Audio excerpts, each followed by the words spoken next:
tarihin sararmış ve solmuş yapraklarından araya araya bulup çıkardığımız nice acı veya parlak hatıranın ivmesiyle istikbalin yol haritasını çizmenin, istiklalimizi ve milli varlığımızı canımız pahasına korumanın derdindeyiz, peşindeyiz. Tarih, geçmiş olayların pul koleksiyonu yapar gibi toplanmasıyla sınırlı gösterilemez. Böylece de takdim ve teşhir edilemez.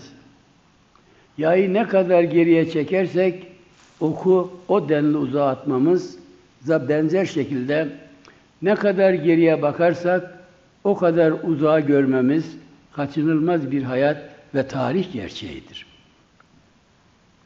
Bildiğiniz üzere Osmanlı İmparatorluğu'ndan Türkiye Cumhuriyeti'ne geçiş köprüsü Türkiye Büyük Millet Meclisi'dir. Hazırlık ve mayalanma dönemi ise kongreler marifetiyle yani demokratik yollarla icra edilmiştir. Silah, siyaset ve stratejiye tutunmuştur. Aşağıdan yukarıya doğru yükselen bir seçim, temsil ve vekalet ağı üzerine kurulu bulunan ve katılımın esas alındığı kongre hareketleri, Osmanlı İmparatorluğu içine düşmüş olduğu derin bunalımın ancak demokrasi ile çözülebileceğini göstermiştir. Kısaca temas etmek isterim ki, Türkiye Cumhuriyeti bir demokrasi zaferi, mücadele bereketi, muazzam bir halk hareketidir. Millet devletleşmiş müstevli akınlarını devirmiştir. Anlatmak ve açıklamak istediğim özetle şudur. Türk devlet felsefesine hangi açıdan bakarsak bakalım, devlet millettir. Millet de devlettir. Devlet, ülkesi ve milletiyle bölünmez bir bütündür.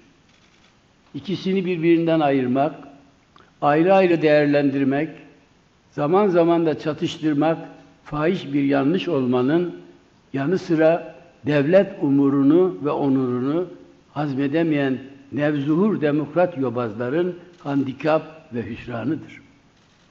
Bu nedenle terörsüz Türkiye hedefi, mahut ve malum bir devlet politikası olduğu kadar, milletin sarsılmaz, sakatlanamaz, politik ve demokratik gayesidir. Türkiye'nin politik sinir sistemini bozmanın peşinde gidenler, devlet-millet birlikteliğini budamanın peşin hayaliyle geviş getirenler, çok derin hayal kırıklığı eşliğinde mahcup ve mağlup olacaklardır. Terörsüz Türkiye gülen çocukların, sevinen anaların, huzurlu gelinlerin, sabırla şükür arasında ömür geçiren ümitli babaların remzidir. Terörsüz Türkiye, terörsüz bölge, mazlumların gelecek ve gerçekleşecek olan güvenli ve güçlü hayatlarının bereketli menbaıdır. Yüz yüze kuyruğa gelinmiştir. Çıktığımız sahilde gemiler yakıldığından geriye dönüş imkanı da kalmamıştır. Bugün 17. toplantısını yapacak olan Milli Dayanışma, Kardeşlik ve Demokrasi Komisyonu artık son düzlüğe girmiştir. Hazırlanması gündem olan sınırları, millet-devlet hassasiyet ve hükümranlık haklarıyla ihada edilmesi gereken yasal, hukuki ve demokratik çerçevenin önümüzdeki sürecin yol haritası olması hepimizin ortak kanaat ve kararıdır. Bundan sonra İmralı'ya gidecek heyetin teşekkül ve tespitinin yapılması da muhtemeldir. Günlerdir süregelen İmralı'ya gidilsin mi, gidilmesin mi tartışmalarına bir nokta koyulmalıdır. Dürüst ve samimi ölçülerde terörsüz Türkiye hedefinin hayat ve zemin bulması isteniyorsa, İmralı'ya gidilmesine ayak sürmenin hiçbir manası da olmayacaktır. Sürecin asıl muhataplarından birisiyle doğrudan temas kurulamayacaksa sonuç nasıl alınacak? İlerleme nasıl kaydedilecek? Şayet mecliste kurulan komisyon bu çerçevede karar alamazsa, hiç kimse bu ziyarete yanaşmazsa, herkes üç maymunu oynamanın merakında ısrar ederse, açık açık söylüyorum, alırım yanıma 3 arkadaşımı, kendi imkanlarımızla İmralı'ya gitmekten, gocunmanın, çekinmenin, bir masa etrafında yüz yüze gelmekten imtina etmem. Karanlıkta göz kırpmanın, ipe un sermem diye söylemeyeceğim ne varsa mertçe, özgüven içinde, muhatabım gözünün içine baka baka söylerim. PKK'nın lağvedilmesinin ithamında bütün kanlı silahlarını ya teslimi ya da yakılması mukadder bir akıbet olarak önümüzde durmaktadır. Suriye'de SDK-YPG'nin merkezi hükümetle entegrasyon müzakereleri, alınan mesafeler, bazı provokasyonların varlığına rağmen diyalogların gün be gün makul bir çizgide seyretmesi kayda değerdir. Suriye Cumhurbaşkanı'nın Amerika Birleşik Devletleri Başkanı ile gerçekleşen yapıcı ve olumlu görüşmesi, barışçıl arayışları kamçılamasının yanında 10 Mart mutabakatının uygulanması için net mekanizmalar üzerinde uzlaşılması memnuniyet vericidir. Terörsüz Türkiye, terörsüz bölge hedeflerinin neresi kötüdür? Mazisi 41 yılı bulan, esasen ideolojik feyzi 1,5 asra yaklaşan ağır ve silahlı bir musibeti ülke gündeminden tamamıyla çekip çıkarmanın yanlış olan yeri nedir? İşkembeden sallayanlar, takılmış plak gibi aynı ezberleri seslendirip duranları terörün bitişi niye rahatsız etmekte, niçin deliye çevirmektedir? Ruhları vücutlarından başıboş gezen, sipariş ve tasarlanmış milliyetsiz milliyetçiler, sorarım sizlere, terörün sona ermesiyle vasat bulacak şahlanmış Türkiye'ye tomurcuk tomurcuk açmış barış ve huzur neden uykularınızı bu kadar kaçırıyor?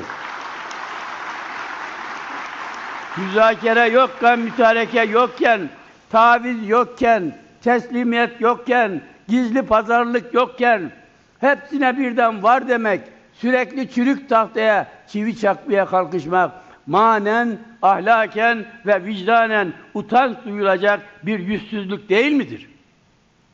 Huzurlarınızda terörsüz Türkiye hamlesine karşı atılan elim ve şenih iftiraları hem reddediyor hem de mefluş ve müflis muhataplarına misliyle iade ediyorum. Terörsüz Türkiye'nin mahsurlu olduğunu ileri sürenlere, sizin alternatifiniz, sizin politik vizyonunuz, sizi çağı ve yüzyıl okuyacak milli tasavvur ve teklifiniz nedir diye sormak en tabii hakkımızdır.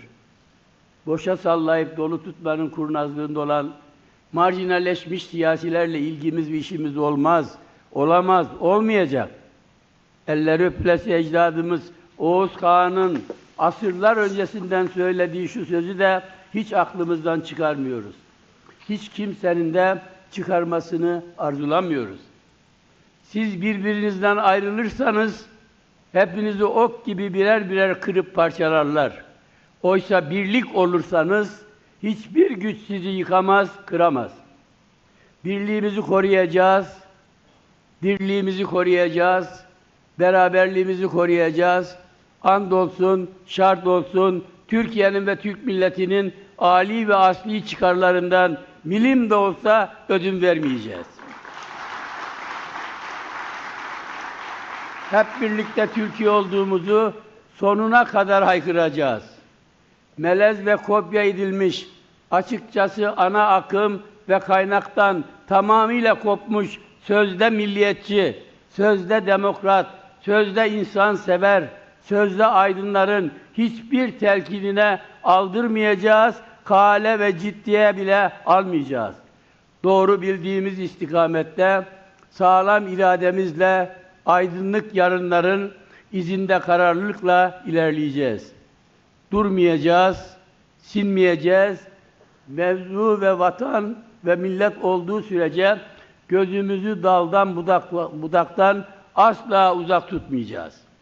Şimdi şu ülke milletimizin önemli fertleri olan milletvekili arkadaşlarıma, dava arkadaşlarıma, buraya şereflendiren dava insanlarımıza sesleniyorum.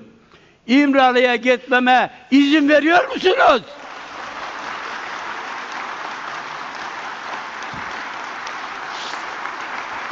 Sağ olun. Sağ olun efendim. İşte milletin özü burada, milletin öz kararı da budur diye sesleniyorum. Buyurun efendim.